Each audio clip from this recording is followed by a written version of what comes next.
بزرگوں کی صحبت میں رہ کے دل میں نہیں لگتی، اس وقت تک اتنے بڑے کارنامے انجام دینا انسان کے لیے بہت مشکل ہے. خشک علم جو ہے نا، خشک علم، یہ انسان سے کوئی بڑا کام نہیں کرواتا. تو مجدد الافسانی رحمت اللہ علیہ نے پورے بر صغیر کا سفر کیا اور اس کا ارادہ کیا کہ اکبر بادشاہ کا قرب حاصل کر کے، محبت کے ساتھ اس کی تعظیم کر کے، بہت آرام سے، امن اور شانتی کے ساتھ اس کو رام کرنے کی، بولو بھائی، کوشش. اور یہ ظاہر اس کو پہلے ثابت کر دیا جائے اپنے عمل سے کہ نہ ہمیں حکومت کی لالچ اور نہ ہمیں پیسوں، نہ ہمیں کوئی مدرسے کا چندہ چاہیے آپ سے. آج کوئی کسی حاکم سے ملتا ہے نا، اس کو نماز سمجھانے کے لیے، زکوٰۃ، تو وہ سمجھ جاتا ہے کہ مقصد کیا ہے مدرسے کا. مدرسے کا چندہ لینا بھی کوئی بری بات نہیں ہے، لیکن ایسے موقع پہ لینا. مجھے ایک صاحب کہنے لگے، وہ کیا بیان ہوا تھا میرا زبردست، تو انہوں نے کہا اب آپ ایک چندے کا بھی اعلان کریں. میں نے کہا اگر میں نے ابھی کوئی بھی کام ہو، چاہے غریبوں کے لیے چندہ کیوں نہ ہو، میں نے ابھی اعلان کیا تو لوگ بولیں گے مولوی صاحب چورن بیچنے آئے تھے. کیا بیچنے آئے تھے؟ چورن بیچ. پہلے نماز، روزہ، زکوٰۃ، ہاں بھائی وہ مسئلہ یہ کہ وہ شاباش جیبیں خالی کرو. تو ہر چیز کا ایک موقع ہوتا ہے، چندے کے خلاف نہیں ہے. چندہ نبی صلی اللہ علیہ وسلم نے بھی کیا ہے، مگر استغنا کے ساتھ ہو.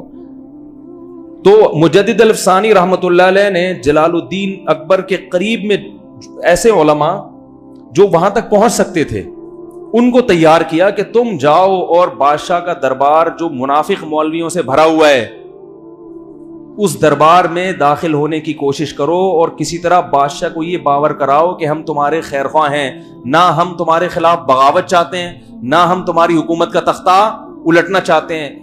بہت محبت سے، بڑی اس کی ایک، میں نے اس پر ایک پورا بیان کیا تھا JTR میڈیا کے، اس سے پوری تاریخ آپ لوگوں کے سامنے 20-30 منٹ میں نا پورے تاریخ کا خلاصہ پیش کیا تھا. ابھی وہ تو میں نہیں بتا سکتا کیونکہ وہ پورا جو میں اصل جو میسج دینا چاہتا ہوں وہ رہ جائے گا.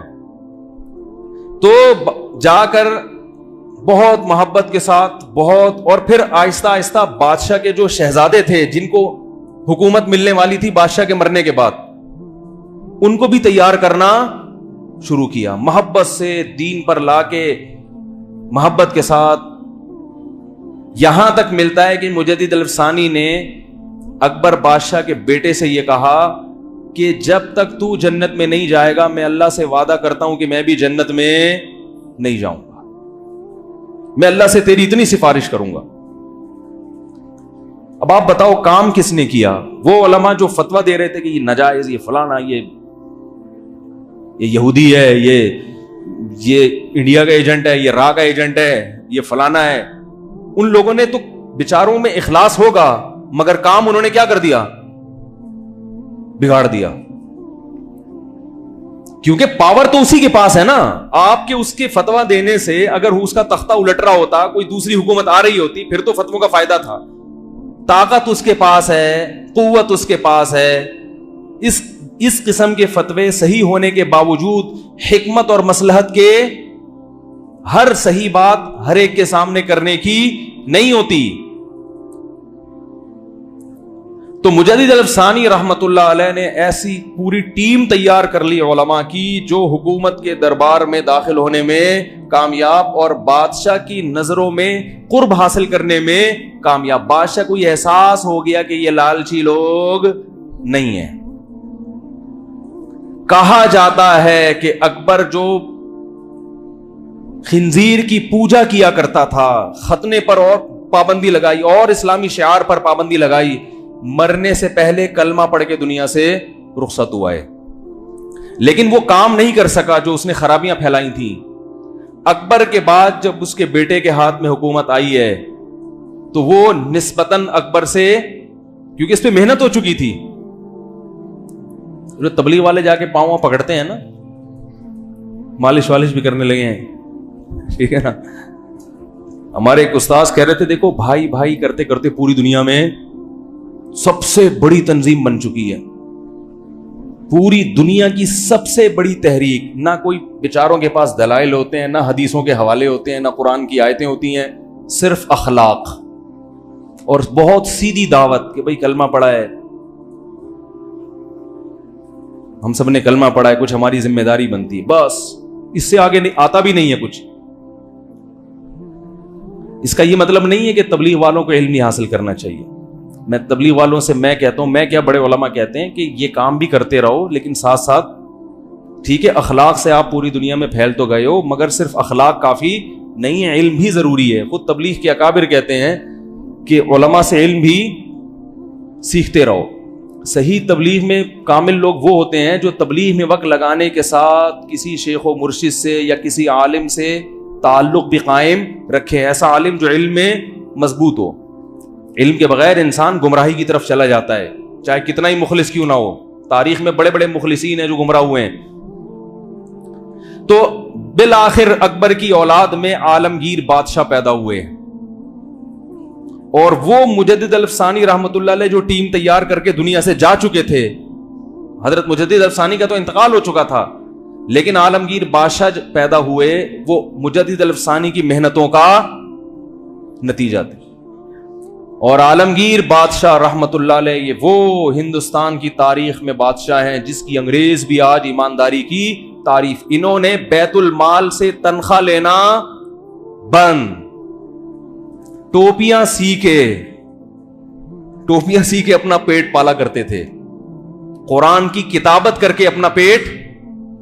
ارے اتنا طاقتور بادشاہ جنہوں نے عالمگیر رحمت اللہ علیہ نا وہ گننا شروع کیے خزانے، عاجز آ گئے، اتنا پاورفل بادشاہ، اور گھر کا چولہا کیسے جلتا ہے؟ بولو بھائی، یہ کس کی محنت تھی؟ مجدد الفسانی رحمت اللہ علیہ کی محنت تھی یہ۔ کیوں؟ انہوں نے لاجک کو دیکھا، اسباب کو دیکھا، بھائی ایک بادشاہ اس سے لڑ کے کام نہیں بنے گا، اس کو محبت کے ساتھ، جو یہ مولویوں سے بیزار ہو گیا نا، لالچی مولویوں سے، اس کے سامنے پہلے یہ ثابت کر کے دکھاؤ کہ ہماری نظر نہ حکومت پہ ہے اور نہ تمہاری جیب پہ۔ کیسی محنت کی، عالمگیر رحمت اللہ علیہ پیدا ہوئے۔ ایک عالمگیر جو خود کھاتے تھے نا ابلے ہوئے چاول اور دال، وہ ملازمین، شاہی خاندان کے جو ملازمین تھے وہ بھی وہی کھایا کرتے تھے۔ ایک دفعہ ایک شاہی جو محل کا ملازم تھا، اس نے وہ دال اور پتہ نہیں پھیکے سے چاول کھائے نا، تو اس کو غصہ آ گیا کہ میں حکومت کا اتنے بڑے منصب پہ آدمی اور مجھے کھلایا کیا جا رہا ہے، غضبناک ہو گیا، اور عالمگیر رحمت اللہ علیہ کے پاس لے کر آیا وہ کھانا، اور احتجاج کیا کہ میں آج کے بعد یہ کھانا، بھائی جو صدر کے ساتھ بیٹھتا ہے اس پہ بھی تو کچھ اثرات آنے چاہیے نا، یہ کھانا تو بادشاہ کے ملازمین کا تھوڑی ہے، بھائی گورنر ہاؤس میں بھی دال چاول ملیں گے، تو وہ گورنر ہاؤس کس بات کا ہو گیا؟ جنت میں بھی بعض لوگ، ایک آدمی کو خواب آیا تھا دال چاول والا، پتہ ہے وہ آپ کو؟ چلیں چھوڑیں، وہ پھر کسی اور وقت سناؤں گا۔ ایک آدمی کو خواب آیا جنت میں دال چاول مل رہے ہیں اور جہنم میں دیگیں، تو اس نے پوچھا یہ کیا ماجرا ہے؟ تو فرشتوں نے کہا اب 4 آدمیوں کے لیے دیگ پکائیں کیا ہے بھائی؟ وہ 4 آدمی کون ہیں وہ آپ کو پتہ ہی ہوں گے۔ تو نتیجہ کیا نکلا ہے کہ عالمگیر بادشاہ پیدا ہوئے، وہ ٹوپیوں کو سی کے اور یہ چھوٹے موٹے کام کر کے اپنا، وہ کہتے ہیں بیت المال سے 1 روپیہ نہیں لوں گا میں۔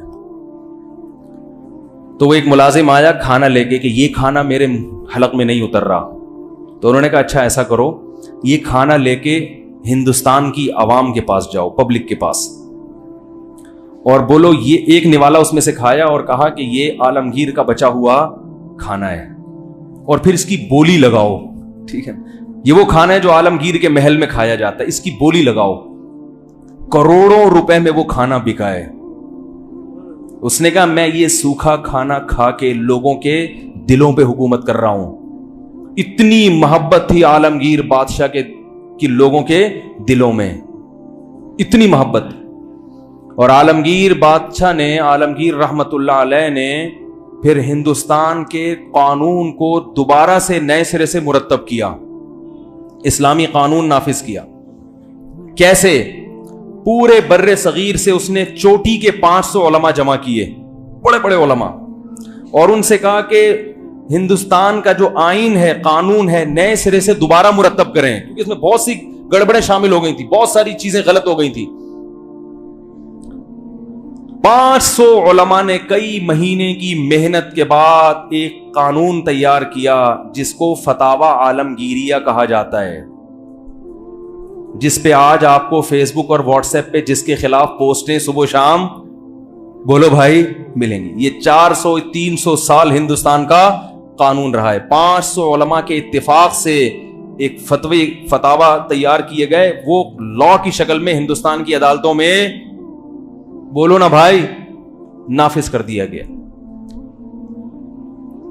آج بھی مدارس میں فتاوی عالمگیریہ پڑھایا جاتا ہے اس کے، کیونکہ وہ قرآن و سنت کے مطابق، اور چونکہ صدیوں سے فقہ حنفی رائج تھا، لہذا اس میں اصل کس کو بنایا گیا؟ فقہ حنفی کو۔ پورے بر صغیر میں انہوں نے نافذ کر دیا، اور فرقواریت اور اختلافات بولو بھائی ختم۔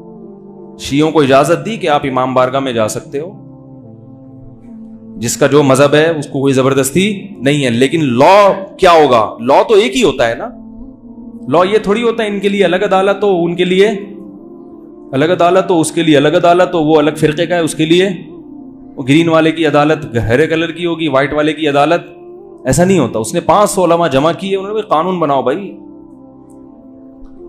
تو میں آپ سے عرض کر رہا تھا، دیکھو یہ مجدد الفسانی نے جو کام کیا لاجک کے مطابق کیا نا، اور کتنا بڑا انقلاب لے آئے۔ آج ہم مسلمان ہیں مجدد الفسانی رحمت اللہ علیہ کی محنتوں کی وجہ سے، کیونکہ جب حکومت خراب ہوتی ہے اور حکومت ملک کو سیکولر اسٹیٹ بنا دیتی ہے تو 50 یا 100 سال کے بعد اسلام کا نام و نشان ختم ہو جاتا ہے، بچتے ہیں بہت تھوڑے سے لوگ۔